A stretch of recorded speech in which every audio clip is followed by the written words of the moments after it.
नमस्कार दोस्तों, आपके अपने YouTube चैनल पर एक बार पुनः स्वागत है। जैसा कि हम लगातार एलडीसी को लेकर के राजस्थान का जो एग्ज़ाम होने वाला है जुलाई के अंदर, एलडीसी एग्ज़ाम, उसी को टारगेट लेकर के क्लासेज की जा रही हैं और उसमें राजस्थान के जीके को लेकर के जो हिस्ट्री का पोर्शन है उसकी शुरुआत सिलेबस के अनुसार होती है मिडाइवल हिस्ट्री से। तो मध्यकालीन इतिहास से हमने क्लास शुरू करी थी। पहली क्लास में हमने इंट्रोडक्शन पढ़ा था कि राजपूत कौन थे, गुर्जर प्रतिहार कौन थे। सेकंड क्लास के अंदर हमने ये देखा मंडोर के प्रतिहार कौन थे, पूरा मंडोर की जानकारी। और अब तीसरी क्लास हम स्टार्ट कर रहे हैं जिसके अंदर हम देखेंगे भीनमाल या जालोर के चौहान किस तरीके से थे, उसको देखने की कोशिश करेंगे। तो स्टार्ट करते हैं आज की क्लास और देखते हैं। हम बात करने जा रहे हैं किसके ऊपर, भीनमाल के चौहान। इसको ध्यान रखिएगा, किसकी बात कर रहे हैं, भीनमाल के चौहानों की बात कर रहे हैं, सॉरी भीनमाल के प्रतिहारों की हम बात कर रहे हैं। ठीक है, ये जो भीनमाल प्रतिहारों की ये जो शाखा है, इस शाखा को कई नामों से जाना जाता है। जैसे इसको भीनमाल के प्रतिहारों के नाम से जाना जाता है, साथ साथ में इसको अगर आप देखोगे तो इसी को जालोर के प्रतिहार के रूप में जाना जाता है। इसी का विस्तार हम आगे चल करके देखेंगे उज्जैन के रूप में, क्योंकि इसका विस्तार होगा कहां तक, उज्जैन तक। और फिर एक ट्रायंगुलर फाइट होती है भारत के इतिहास में, मिडाइवल जो है जिसे प्री मिडाइवल राजपूत काल कहते हैं, उसके अंदर एक ट्रायंगुलर फाइट होती है। उस ट्रायंगुलर फाइट के समय का कारण क्या है, कन्नौज। तो कन्नौज तक इनका लगातार क्या होगा, विस्तार होगा। और एक समय ऐसा आएगा कि ये कन्नौज की सत्ता पर काबिज हो जाएंगे और एक लंबे समय तक शासन स्थापित करेंगे। तो ये जानकारी हमें भीनमाल के बारे में। अब भीनमाल के जालोर की सर्वप्रथम जानकारी हमको मिलती है नागभट्ट के रूप में। कब भीनमाल शाखा का प्रथम जो शासक माना जाता है, जिसको कहा जाता है नागभट्ट प्रथम, नागभट्ट प्रथम के नाम से इसको जाना जाता है। दूसरी चीज कहते हैं कि इसका जो संबंध है, कि इसका संबंध था कहीं ना कहीं मंडोर से, इनका संबंध था। मंडोर शाखा जो कि हमने पहले भी पढ़ी थी, जो प्रतिहारों की एक प्राचीनतम शाखा के रूप में जानी जाती है, उसी मंडोर शाखा से इनका संबंध माना जाता है। दूसरा, ये जो प्रतिहार हैं ये अपने आप को रघुवंशी प्रतिहार के रूप में भी जानते हैं। इस शाखा को एक दूसरे नाम से भी जाना जाता है रघुवंशी प्रतिहार। जो राघव, राघव का मतलब राम, राम के जो वंशज यानी कि लक्ष्मण, लक्ष्मण के द्वारपाल के रूप में इनको जानते हो। ये जानकारी भी आपको जो ग्वालियर प्रशस्ति है उसमें देखने को मिलती है। तो इसके बारे में एक चीज ये ध्यान रखिएगा नागभट्ट के बारे में। दूसरी, नागभट्ट को इस शाखा का संस्थापक कहा जाता है। अब संस्थापक क्यों कहा जाता है, तो सिंपल सी बात को समझिएगा। इसने सबसे पहले एक नए क्षेत्र को जीता जिसका नाम था भीनमाल। सबसे पहले इसने भीनमाल क्षेत्र को जीता। अब भीनमाल जो क्षेत्र था, भीनमाल क्षेत्र में उससे पहले शासन कौन कर रहे थे, तो चावड़ा वंश के शासकों का शासन था। जो चावड़ा शासक थे वो यहां पर क्या करते थे, शासन करते थे। तो इन चावड़ा वंश के शासकों को इसने क्या किया, पराजित किया, हराया। और हराने के बाद एक नई शाखा का प्रारंभ हुआ जिसको कहते हैं भीनमाल शाखा। इसलिए ध्यान रखिएगा। तो इसलिए भीनमाल शाखा को प्रारंभ करने वाला कौन, नागभट्ट प्रथम। संस्थापक भी कौन हो गया। अब भीनमाल के साथ साथ इसने अपना और विस्तार करने की प्लानिंग करी। तो कहीं ना कहीं इन्होंने भीनमाल के जो चारों तरफ का क्षेत्र है, कौन सा, जालोर को इन्होंने जीता, तो और क्षेत्र इसका विस्तार हुआ। जालोर से आगे जाने के बाद इन्होंने कहीं ना कहीं आप देखोगे आबू के क्षेत्र को भी इन्होंने जीत लिया। तो धीरे धीरे अपने क्षेत्र का कहीं ना कहीं एक्सपेंशन करते जा रहे हैं, ध्यान रखिएगा। इसका मतलब कहीं ना कहीं विस्तार हो रहा है और एक समय इतना विस्तार होगा, इतना शक्तिशाली होगा कि कन्नौज की गद्दी पर जाकर के क्या करेंगे, शासन स्थापित करेंगे। तो एक चीज ध्यान रखिएगा, जालोर को जीता, आबू को जीता। ठीक है, कहते हैं इसके बाद इन्होंने कहीं ना कहीं भड़ोच को भी जीत लिया। भड़ोच जो कि गुजरात के अंदर है, उस भड़ोच क्षेत्र को भी इन्होंने क्या कर लिया, विजित कर लिया। ठीक है, तो इस तरीके से एक्सपेंशन इनका माना जाता है। दूसरी चीज ध्यान रखिएगा, नागभट्ट के बारे में एक जानकारी और मिलती है कि एक प्रशस्ति है जिसका नाम है ग्वालियर प्रशस्ति। ग्वालियर प्रशस्ति मिहिर भोज के समय की मानी जाती है ग्वालियर प्रशस्ति। उस ग्वालियर प्रशस्ति के अंदर जो नागभट्ट आपका शासक है, उस नागभट्ट के लिए दो चीजें जानकारी देखने को मिलती है। एक तो इनको नारायण कहा गया, एक चीज तो जान यानी कि कहीं ना कहीं नागभट्ट को नारायण के रूप में स्थापित, यानी कि नारायण नाम से उनको टाइटल दिया गया, एक चीज तो जानना। दूसरा, इसको मलेच्छों का नाशक कहा गया।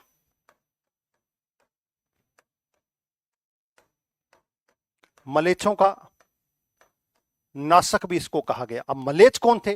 तो मलेच्छों के रूप में यह जाना जाता है कि मलेच्छ उस समय जो अरबी थे, बलूची और अरबी, बलूची और जो अरबी थे, जो अरब आक्रमणकारी थे, उन आक्रमणों को इसने क्या कर दिया था? रोक दिया था। कहने का मतलब उनके आक्रमण को इसने क्या कर दिया था? विफल कर दिया था। अरबों के आक्रमण को रोकने वाला शासक माना जाता है किसको? नागभट्ट को। इसलिए अरबों को उस समय क्या कहा गया? मलेच्छों का नाशक इसलिए कहा जाता है। आरसी मजूमदार जो हैं, आरसी मजूमदार ये कहते हैं कि अरबों को रोकने वाला, अरबों के आक्रमण को रोकने वाला, अरबों के सामने एक दीवार के रूप में खड़े होने वाला व्यक्ति का नाम क्या है? नागभट्ट। ये जानकारी कौन दे रहा है? रमेश मजूमदार या रमेश चंद्र मजूमदार के द्वारा जानकारी दी जा रही है। दो चीजें ये ध्यान रखना। तीसरी चीज कहते हैं कि नागभट्ट के बारे में ये कहा जाता है कि इस शाखा के जो प्रतिहार हैं वो राम के प्रतिहार के रूप में जाने गए। रघुवंशी हैं तो राम के प्रतिहार के रूप में भी इनको जाना जाता है। वैसे आपको पता है कि यहीं पर ही आपको जानकारी मिलती है लक्ष्मण के वंशज के रूप में। ग्वालियर प्रशस्ति में ही जानकारी मिलती है कि ये अपने आप को लक्ष्मण का वंशज कहते हैं, इसलिए ये शब्द निकल करके आया प्रतिहार। अब एक चीज और इसके अंदर से आपको डिटेल से जानकारी होनी चाहिए कि नागभट्ट ने इतना क्षेत्र विस्तृत किया, तो कहते हैं कुछ इतिहासकार यहां तक कहते हैं कि नागभट्ट को इस जो अरबों के आक्रमण थे, इसमें नागभट्ट ने को सहयोग मिला था किसका? दंती दुर्ग का। कहते हैं दंती दुर्ग के साथ या दंती दुर्ग का कहीं ना कहीं सहयोग मिला था इसको अरबों को रोकने में। अब ये दंती दुर्ग कौन था? तो कहते हैं दंती दुर्ग राष्ट्रकूट वंश का संस्थापक माना जाता है। राष्ट्रकूट वंश का संस्थापक माना जाता है, इसको ध्यान रखिएगा, ठीक है। और आगे चलकर के आप पढ़ोगे यही राष्ट्रकूट वंश त्रिपक्षीय जो संघर्ष होगा उसमें सबसे शक्तिशाली रूप में नजर आएगा। एक जानकारी तो ये मिलती है, कुछ इतिहासकार ये कहते हैं कि दंती दुर्ग ने इसको पराजित कर दिया था। किसको? नागभट्ट को। कुछ इतिहासकार ये कहते हैं कि दंती दुर्ग एज ए सामंत के रूप में काम करता था। किसके? दंती दुर्ग के समय, हाँ, नागभट्ट दंती दुर्ग के सामंत के रूप में भी काम किया करता था। ऐसी जानकारी भी मिलती है। इसके अलावा जानकारी क्या मिलती है उसको ध्यान रखिएगा। एक अभिलेख है जिसका नाम है संजन ताम्रपत्र।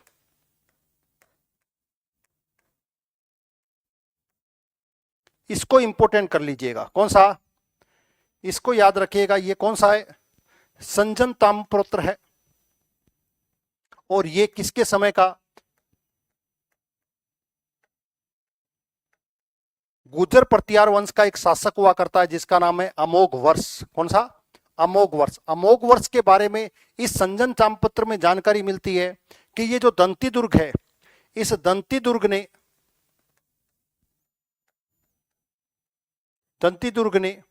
उज्जैन के अंदर, कहते हैं दंती दुर्ग ने उज्जैन के अंदर एक यज्ञ करवाया था।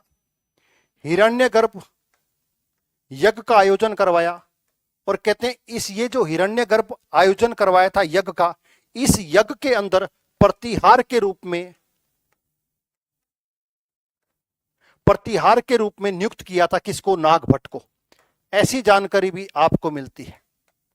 ये भी आपके लिए इंपॉर्टेंट है। एग्जाम की दृष्टि से आपसे पूछ ले ऐसा कौन सी जानकारी का स्रोत है जिससे ये जानकारी मिलती है कि नागभट्ट ने एज ए सामंत के रूप में या एज ए प्रतिहार के रूप में कार्य किया है।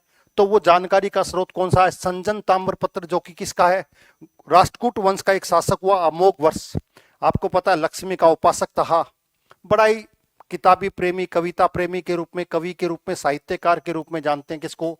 अमोघ वर्ष को। ऐसा शासक था कि इसके समय इसने कभी ज्यादा इंटरफेयर नहीं किया उत्तर भारत की राजनीति में। क्योंकि ये अपने उस विद्यानुरागी और इसी में जीवन अपना व्यतीत किया करता था। कहते हैं इसके समय महाराष्ट्र वाले क्षेत्र के अंदर अकाल भी पड़ा था। तो क्या अकाल से पड़ा, तो अकाल से इतना हो गया दुखी है कि इसने लक्ष्मी को अपना अंगूठा काट करके भेंट चढ़ा दिया था लक्ष्मी को। तो ये जानकारी अमोघ वर्ष के बारे में, इसी अमोघ वर्ष का संजन ताम्रपत्र से आपको ये जानकारी देखने को मिलती है। किसके बारे में? नागभट्ट के बारे में। एक चीज और है, एक जानकारी और मिलती है कि नागभट्ट के समय इस शाखा का विस्तार हुआ, और कहां तक विस्तार हो गया? कहते हैं उज्जैन तक। क्यों? क्योंकि आपको ये जानकारी देखने को मिलेगी कि उज्जैन के अंदर ही हिरण्यगर्भ क्या करवाया गया था? यज्ञ कराया गया था। तो कहीं ना कहीं उज्जैन तक प्रभाव स्थापित हो गया था। किसका? नागभट्ट का। हो सकता है कि वो दंती दुर्ग के सामंत के रूप में ही काम कर रहा उज्जैन के अंदर, यह संभावना, ये पॉसिबिलिटीज नजर आती है। लेकिन कहीं ना कहीं संबंध जुड़ता है किससे? उज्जैन से। किसका?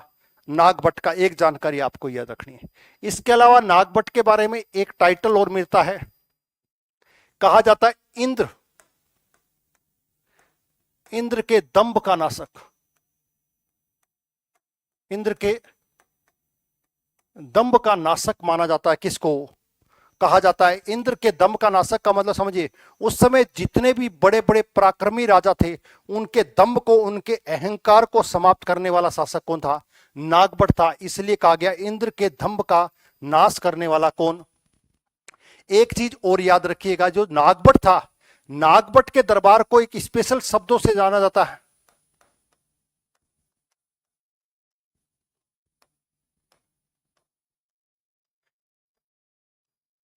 इसके दरबार को नागावलोक का दरबार कहा जाता है। इसका मतलब नागावलोक दरबार किसका था? नागभट्ट का।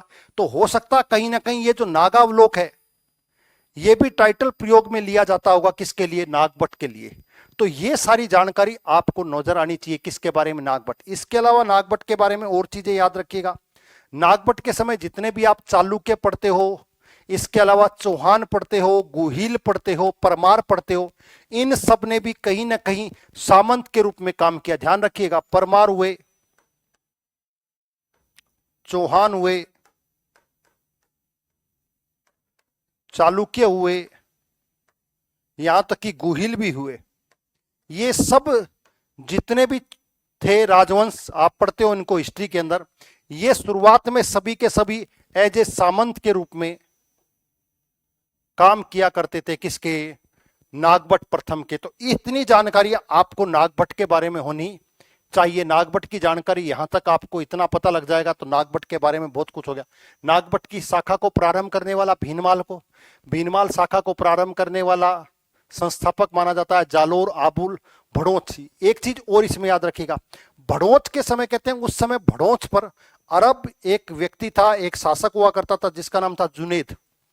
उस जुनेद ने कंट्रोल कर रखा था, जुनेद को भी इसने पराजित किया। ये कहीं पर भी नोट कर लीजिएगा कि नागभट्ट के द्वारा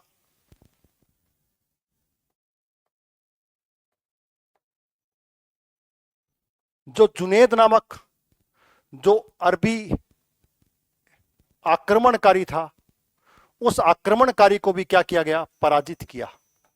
और कहते हैं इस जुनेद से ही प्राप्त किया था उसने क्या? आपको याद होगा, जो कहते हैं कि भड़ोच। ये जानकारी सारी आपको देखने को मिलती है। किसके बारे में? नागभट्ट के बारे में। इतनी आपको जानकारी मिल जाए नागभट्ट के बारे में तो काफी सारी जानकारी हो गई। इसके बाद बात करते हैं कि नागभट्ट के बाद जो आगे शासक देखने को मिलते हैं, उसमें दो महत्वपूर्ण शासक देखने को मिलते हैं। एक का नाम है कुकुस्त और एक के बारे में नाम मिलता है देवराज। इन दो के बारे में और जानकारी आपको देखने को मिलती है। डिटेल तो ज्यादा नहीं है, लेकिन दो चीजें आपको ध्यान रखनी है। क्या? कि एक तो नागभट्ट के बाद जो सेकंड शासक बना वो कौन था? कुकुस्त। उसके बाद थर्ड नंबर पर जो शासक बना उसका नाम था देवराज। क्यों? क्योंकि एग्जाम्स के अंदर सीक्वेंस भी पूछ ली जाती है, और नागभट्ट जो कि फाउंडर है, तो कहीं ना कहीं ये पूछ लिया जाएगा नागभट्ट के बाद शासक कौन बना। ये दोनों भतीजे माने जाते हैं। किसके? नागभट्ट के। तो इसको ध्यान रखिएगा। कुकुस्त की जानकारी मिलती है कि कुकुस्त ने एक तो कहीं ना कहीं जो मंडोर वाला क्षेत्र है वहां पर कहीं ना कहीं, ध्यान रखिएगा, जो कुकुस्त जो वहां पर क्षेत्र है, कौन सा? मंडोर वाला क्षेत्र, वहां पर कहीं ना कहीं इन्होंने मंदिर का निर्माण करा। एक जानकारी तो ये मिलती है कि विष्णु मंदिर का इसने निर्माण करवाया। एक चीज तो आप ये ध्यान रखने, विष्णु मंदिर का निर्माण इसके द्वारा करवाया गया। एक जानकारी और मिलती है कि एक अभिलेख है जिसका नाम है चाकसू अभिलेख। चाकसू अभिलेख मिलता है। ये चाकसू अभिलेख कहते हैं कि ये एक गुहिल शासक था, गुहिल बालादित्य। गुहिल बालादित्य जो व्यक्ति था या शासक माना जाता है, या गुहिलों का उस समय सामंत के रूप में काम कर रहा होगा, उसकी जानकारी मिलती है। और उसी जानकारी में कुकुस्त को कुकुस्त प्रतिहार कहा गया। कुकुस्त प्रतिहार के रूप में इसकी जानकारी देखने को आपको मिलती है, नाम की जानकारी मिलती है।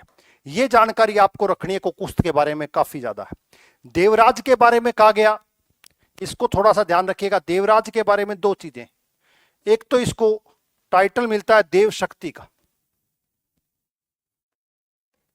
एक तो इसको देव शक्ति की उपाधि के रूप में भी जाना जाता है कि इसके पास एक टाइटल हुआ करता था जिसका नाम था देव शक्ति। दूसरा, इसके बारे में यह कहा जाता है कि इसको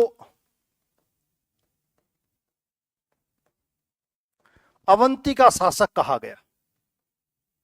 अब अगर इसको अवंती का शासक कहा गया तो इसका मतलब ये सिंपल सी बात ये कहीं ना कहीं जुड़ती है कि नागभट्ट के कंट्रोल में कहीं ना कहीं अवंती हुआ करता था।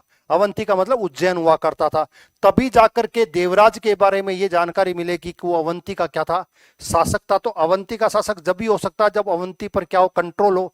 तो नागभट्ट कहीं ना कहीं अवंती या उज्जैन को प्रारंभ करने वाला, वहां तक पहुंचने वाला, या उसको एज ए राजधानी के रूप में स्थापित करने का श्रेय कहीं ना कहीं जाता है। तभी देवराज के बारे में जानकारी मिलती है, अवंती शासक। ये दोनों छोटे छोटे शासकों के बीच की कड़ी थी। अब जो सबसे महत्वपूर्ण शासक है उसको याद करिएगा। वो जो सबसे महत्वपूर्ण शासक है जिसका नाम है वत्सराज, इसको आपको याद रखना है। एग्जाम की दृष्टि से बहुत ही महत्वपूर्ण शासक है, ध्यान रखिएगा। वत्सराज बहुत ही महत्वपूर्ण शासक है वत्सराज। क्यों है? क्योंकि एक तो इसको ध्यान रखिएगा, एक तो क्या किया इसने कि जो त्रिपक्षीय संघर्ष था, कौन सा? त्रिपक्षीय संघर्ष। उस त्रिपक्षीय संघर्ष को इसने क्या कर दिया? प्रारंभ कर दिया। तो राजस्थान के इतिहास में या भारत के इतिहास में त्रिपक्षीय संघर्ष को प्रारंभ करने वाला श्रेय किसको जाता? वत्सराज को जाता। अब इसने ऐसा क्यों किया?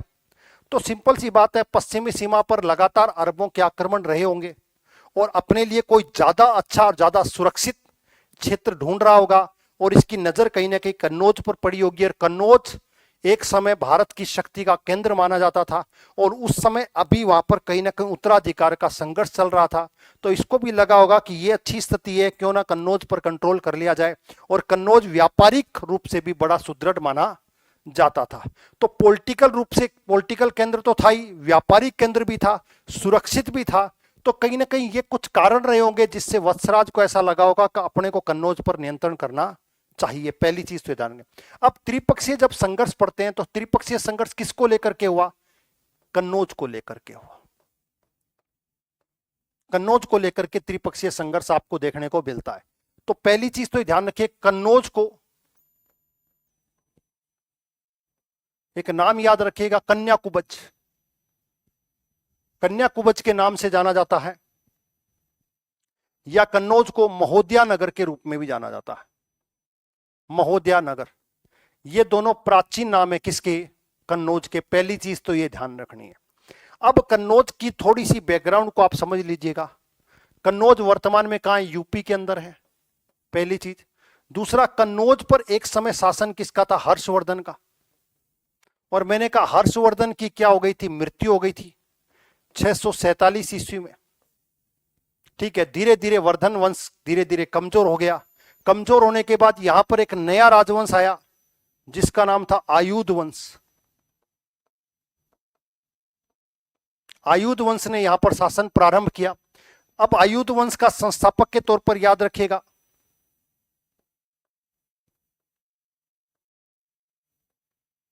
वज्रादूत, यहां का कहीं ना कहीं संस्थापक के रूप में इसको जाना जाता है। यहां तक सारी व्यवस्थाएं ठीक चल रही थी, कोई समस्या नहीं थी। वज्रायुद्ध के बाद यहां पर गद्दी को लेकर के संघर्ष हुआ। दो भाई थे, एक का नाम था चक्रायुद्ध और एक का नाम था इंद्रायुद्ध। इन दोनों में सत्ता को लेकर के क्या हुआ, कहीं ना कहीं उत्तराधिकार का संघर्ष शुरू हुआ। ध्यान रखिएगा, कौन सा, सक्सेसर वार इन दोनों के बीच में कहीं ना कहीं शुरुआत हो गई। अब इसी चीज का फायदा उठाने के लिए वत्सराज ने, किसने, वत्सराज ने क्या काम किया कि वत्सराज ने इंटरफेयर करना शुरू कर दिया। पहली चीज ध्यान रखने, तो वत्सराज ने सीधा आक्रमण किया किसके, चक्रायुद्ध पर, और चक्रायुद्ध को इसने क्या कर दिया, पराजित कर दिया। चक्रायुद्ध को इसने पराजित कर दिया और चक्रायुद्ध की जगह इसने इंद्रायुद्ध को गद्दी पर बैठा दिया। ध्यान रखिएगा, सॉरी, चक्रायुद्ध को इसने पराजित किया और ब्रैकेट में इंद्रायुद्ध को इसने क्या बैठा दिया, शासक बना दिया। अब आप कहोगे इंद्रायुद्ध को शासक क्यों बनाया, खुद ने क्यों नहीं बनाया? तो अभी ऐसी परिस्थितियां नहीं थी कि डायरेक्ट, क्योंकि शुरू में ही अटैक किया है, तो शुरू में जाकर के गद्दी पर ना हो सके जनता विरोध कर दे, विद्रोह कर दे, किसी भी तरह का कोई रिवोल्ट आ जाए, तो क्यों ना उन दोनों के बीच में जो चक्रायुद्ध को हटा करके इंद्रायुद्ध को बना दिया जाए एक पपेट के रूप में, और पीछे से सारे के सारा नियंत्रण मेरे पास होना चाहिए। तो ये काम किसने किया, वत्सराज ने। इसी काम के कारण उसको कहा जाता त्रिपक्षीय संघर्ष उसने क्या कर दिया, प्रारंभ कर दिया। ये चीज आपको पता होनी चाहिए। अब हुआ क्या कि त्रिपक्षीय संघर्ष था, तो तीन पक्ष थे। एक पक्ष तो हम पढ़ रहे हैं गुर्जर प्रतिहार, दो पक्ष और थे, उसको थोड़ा सा ध्यान रखिएगा। एक पक्ष का नाम था राष्ट्रकूट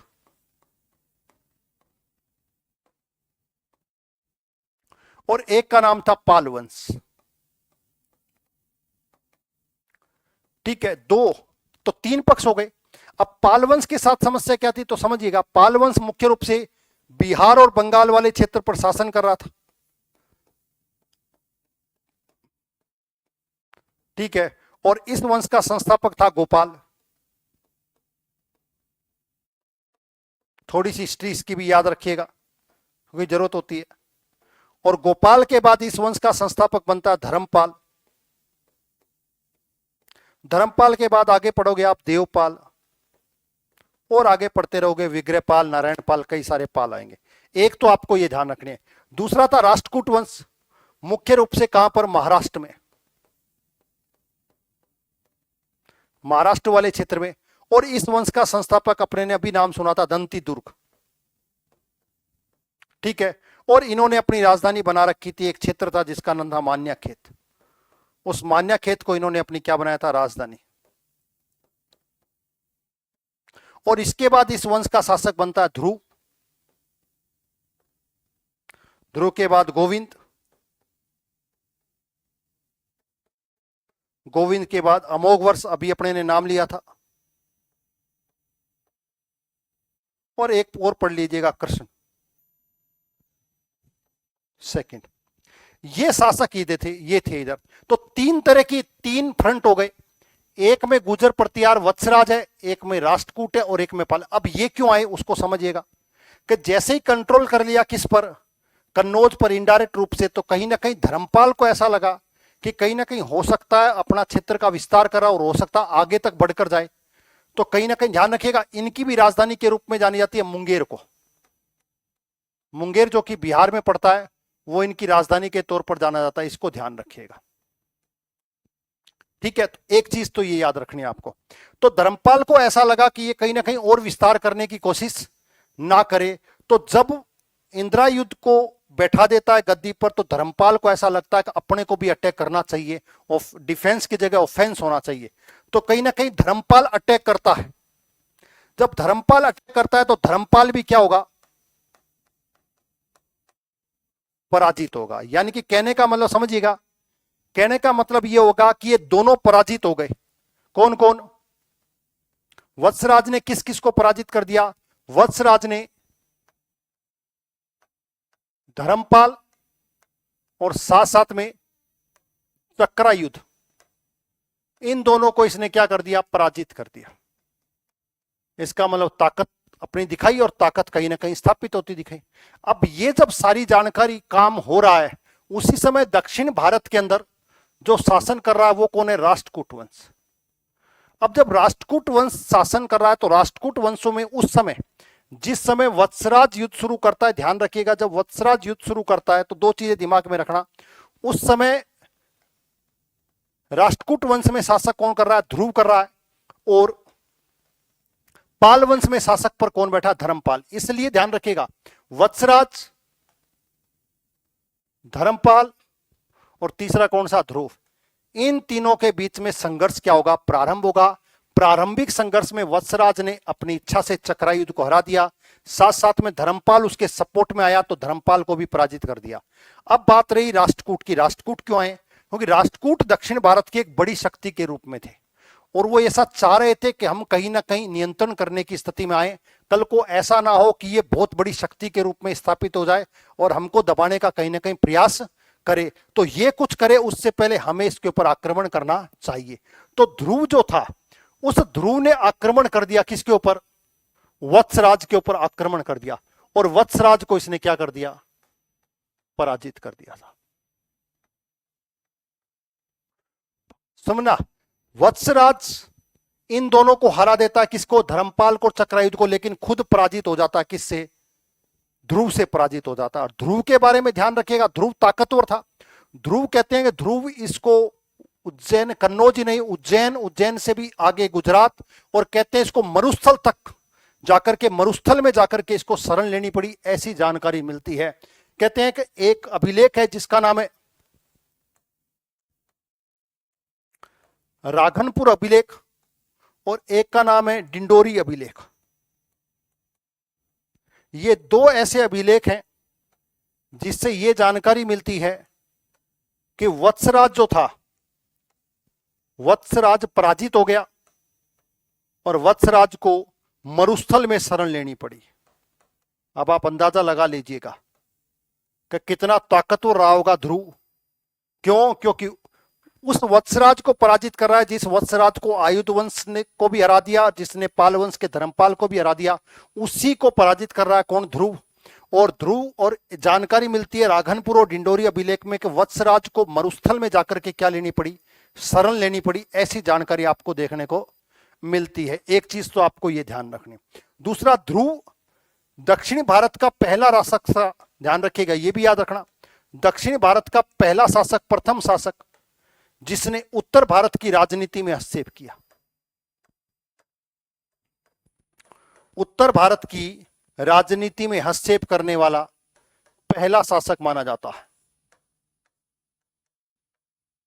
इसके बारे में यह भी ध्यान रखिएगा। ध्रुव की ताकत इतनी आपको पता होनी चाहिए, इतनी जानकारी ध्रुव के बारे में। अब वत्सराज के बारे में और जानकारी क्या मिलती है तो ध्यान रखिएगा। कहते हैं वत्सराज के समय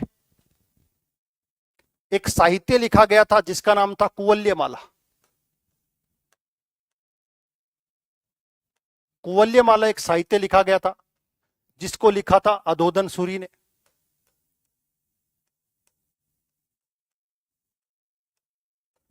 एक किताब लिखी गई कुवल्यमाला, जालोर के अंदर लिखी गई, लगभग 778 ईस्वी के आसपास लिखी गई। इसके अंदर कुवल्यमाला के अंदर वत्सराज को एक टाइटल दिया गया रणहस्तिन का।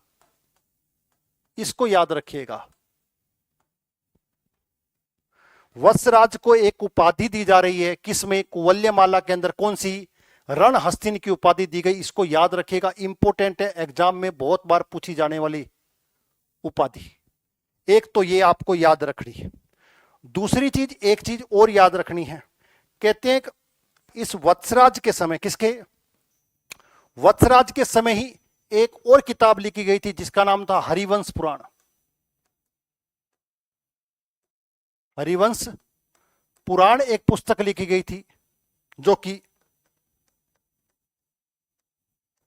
जीनभद्र के द्वारा लिखी गई थी।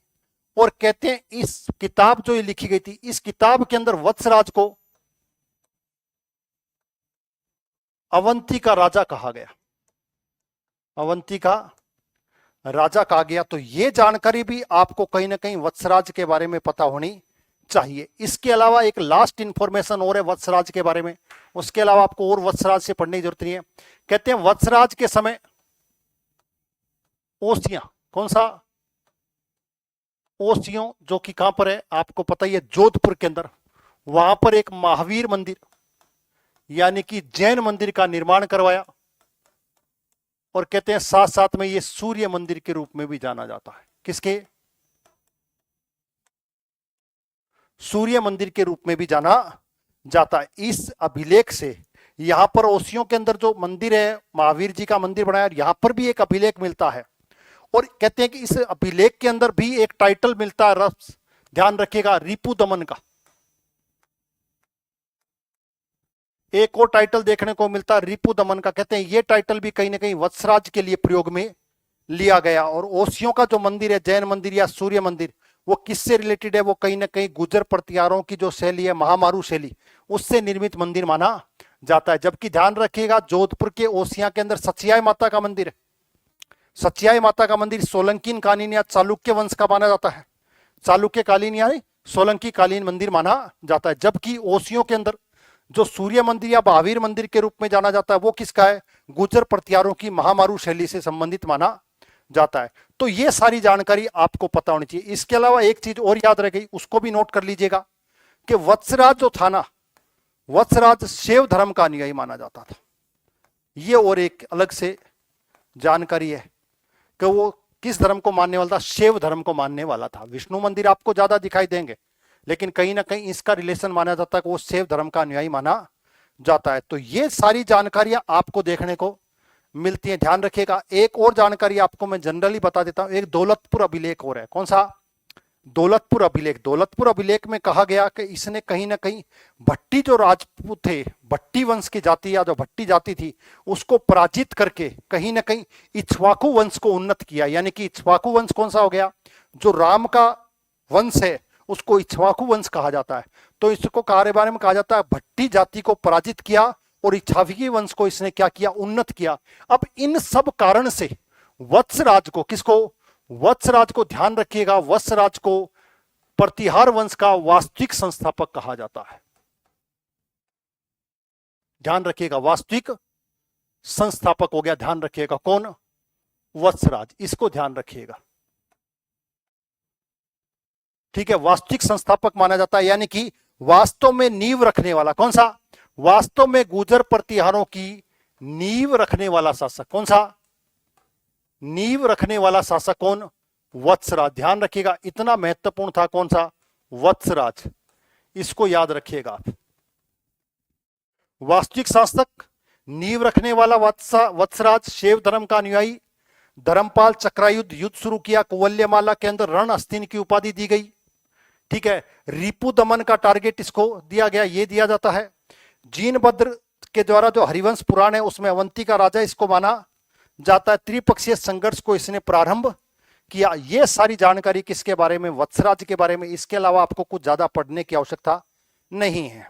तो ये कंटिन्यूटी चलेगी 2 या 3 क्लासों के अंदर। आपका ये पूरा का पूरा जो चैप्टर है जालोर या भीनमाल के जो जालोर हैं उसको हम समाप्त कर देंगे। इसी तरीके से आपको पढ़ाया जाएगा, कंप्लीट आपको जानकारी मिलनी। इसके अलावा आपको कुछ और पढ़ने की ज्यादा आवश्यकता नहीं पड़ेगी। काफी ज्यादा इसके अंदर डेटा आपको मैं दे चुका हूं डिटेल से।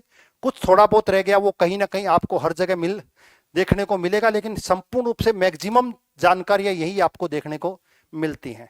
तो अगर आपको ये क्लास वास्तव में एलडीसी के पर्पज से अच्छी लग रही है तो प्लीज इस वीडियो को लाइक और शेयर करें और चैनल को जरूर सब्सक्राइब करें। आज के लिए सभी को थैंक यू। नेक्स्ट क्लास में इसी को कंटिन्यू करते हैं। Thank you very much.